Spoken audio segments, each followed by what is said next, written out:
Magandang araw mga classmates. Araw ng linggo ngayon. Nandito tayo sa Manukan. Kasi magiging busy tayo ngayon dahil magsasalang tayo ng third batch natin sa breeding natin ngayon 2023. So, yung iba dyan may idea na yung mga nakapanood dun sa mga pinupost sa Facebook na magsasalang tayo ng black hen ngayon. Puro sa black ang isasalang natin, di ba? So, bigyan ko na idea kung ano yung mga black yun. Yung black henning yun, yun yung broodstag natin na bandit ng WTC. So, sasalang din natin sa Belgians na pullet, dalawa yun. So, 8 months din yung edad ng pullets na yun. And then, yung isa pang materialis na gagamitin natin, yung henny hatch na 8 months din, sasalang din natin sa isang Belgians yun. So, ang gagawin ko ngayon, same din dun sa family ng black yung sasalang natin at saka yung hatch natin na blue face. So, doon natin paikutin muna yung breeding natin ngayon kasi nga, yun mga request ng mga buyers natin na lalo na yung yung black henny at saka yung henny hatch natin. Kasi maganda yung resulta ng mga nakuha sa atin. So, ipapalit natin ngayon. And then, before tayo pumunta dun sa kung saan ako nag-breed, dun sa munti kong breeding area sa nanay ko, gusto ko muna magpasalamat sa inyo dun sa huling vlog natin dun sa World Game Fowl Expo sa World Trade. So, successful yung nangyaring video natin doon. So, maraming nag-subscribe and then marami din nag-view. So, nasa mga 12,000 views ata yun. So, hopefully, madagdagan pa yan sa darating na may isang event na mangyayari sa February, yung IGF. Ito yung International Game Fowl Festival na kung saan magaganap sa SMX sa MOA. So kung nagustuhan nyo yung video yon, mas i-improve pa natin para mas masayahan pa yung mga ka-classmates natin, mga ka-backyard breeders natin para magkaroon sila ng idea kung ano yung nagaganap sa mga ganyang expo. And then, i-highlights din natin, syempre, yung mga sikat na breeder. So, bigyan ko ng konting, tawag dito, patikim na kung sino mga breeders na nasa expo yun. So, number 1, yung Red Game Farm. So, alam natin, sikat na Red. And then, nandiyan din, siyempre, nandiyan yung AEJ, nandiyan din si San Heaven, si Paulo Malbar, nandiyan sila Dikilin. So, yung Winslet. And then, nandyan din yung sila Spartan, sila Boss Ray Briones. And then, iba pa mga sikat na mga breeders. So, i-highlights natin yan sa darating na IGF 2023. So, ano pa inantayin natin? Punta na tayo dun sa tayo nag-breed na mga alaga natin. Mga classmates, nandito ngayon tayo sa kung saan ako nag-breed. So, pakikita ko ngayon sa inyo yung third batch natin na sasalang natin. Kasi meron na tayo na sinalang yung first at saka second batch. So, mamaya papakita ko sa inyo yung mga nauna na. Pero ngayon, inahin ko muna sa inyo yung third batch na sasalang natin mga pullets. At saka kung anong galamit natin materialis na broadcast. So, tara. So, ito ngayon yung pullet na gagamitin natin. So, Belgian siya, and then 8 months, at saka 8 months and 24 days siya. So, tama-tama to. Nangingitlog na to eh. Napaliguan na natin siya, napurga na, tapos nabigyan na natin ng vitamins na B-complex. So, ready na siya sa breeding. Marking niya, right out. Then yung wing number niya, 621. So, importante kasi yung alam natin yung mga markings at saka yung palatandaan sa kanila para pagka binalik natin sila ulit, madali na natin matitrace kung saan nanggaling itong mga bloodline na to. So, importante kasi tayo dito yung recording. So, ito yung isang gagamitin natin. Yung pangalawa naman, male sims din siya. Ganoon din yung edad niya, magkasing edad sila eh. Yung marking naman, right out, right in. So, ito yung isa. And then, yung wing band number niya, 623. Yung pangatlo, right out, right in. And then yung marking, yung wing band niya 624. So kapatid ito itong huling kinuha ko. So dalawa sila. So tandaan nyo, ito, pansinin nyo mga classmates, may numbering.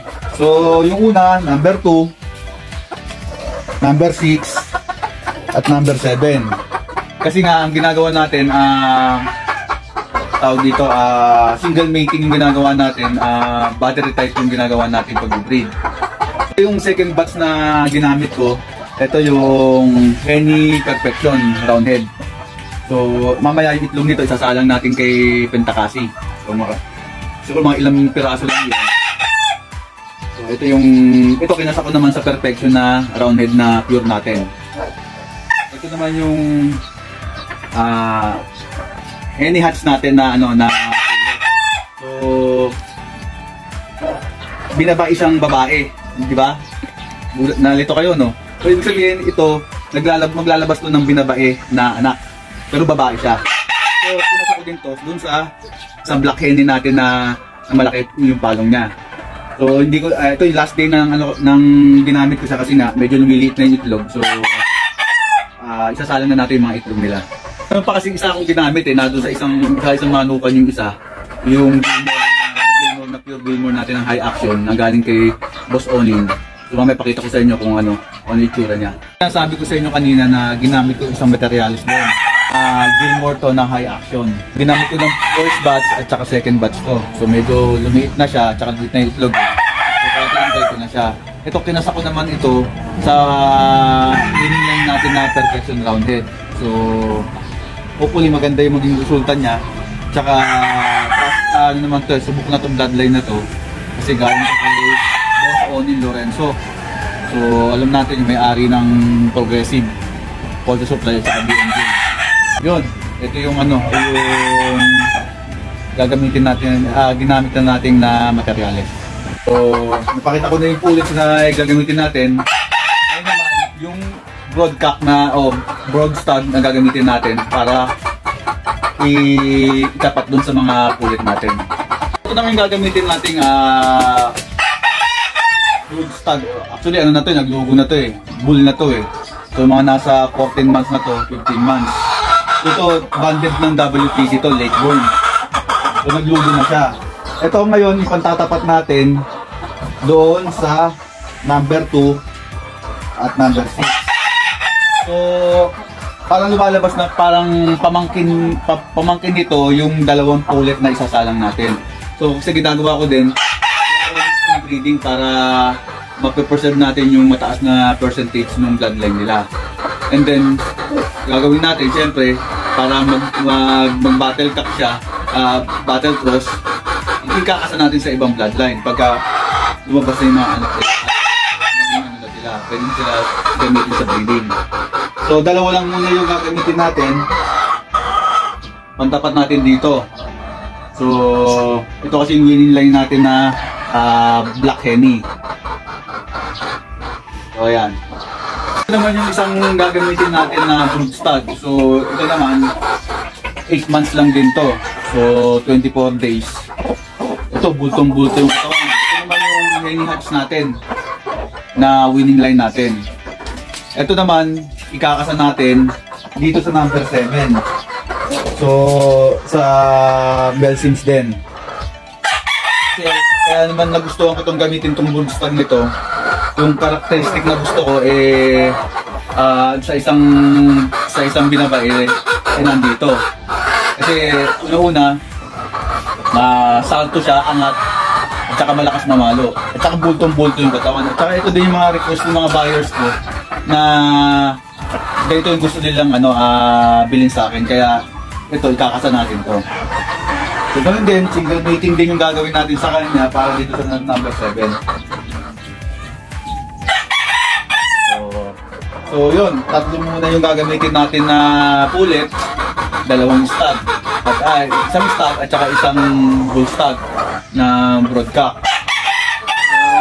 Hopefully maganda yung resulta nito pagka binread natin. And then mamaya, samahan nyo ako magsasalang tayo ng unang batch, pakalawang batch pala dun sa sinalang kong ulit at saka front stud, yung manok na. So ngayon papakita ko sa inyo kung ano yung mga pulit na yun. Classmate, nandito tayo ngayon.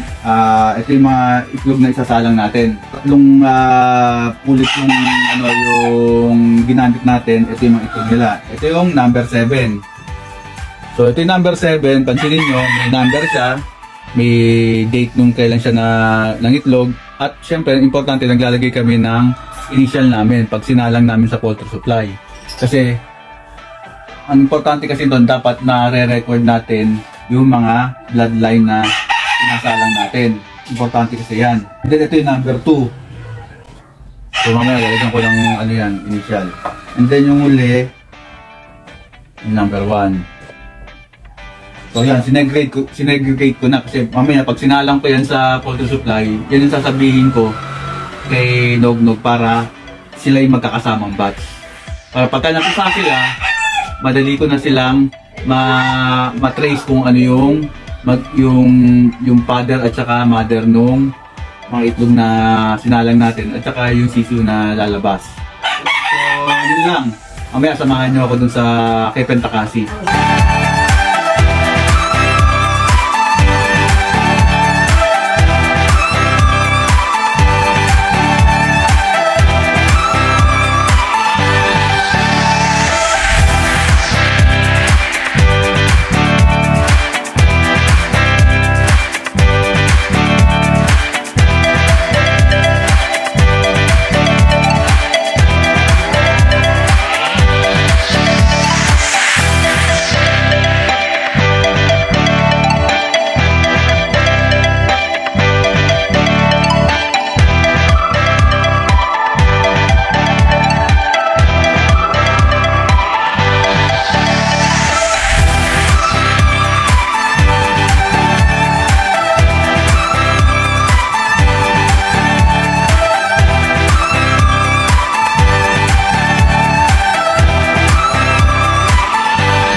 Tayo magsalang ng mga itlog. So bali 20 pieces yung sinalang natin, and then makukuha natin siya sa February 20. So ayan, dito tayo kay Pentakasi. So mga classmates, kasali din sila sa ITM kung makikita nyo.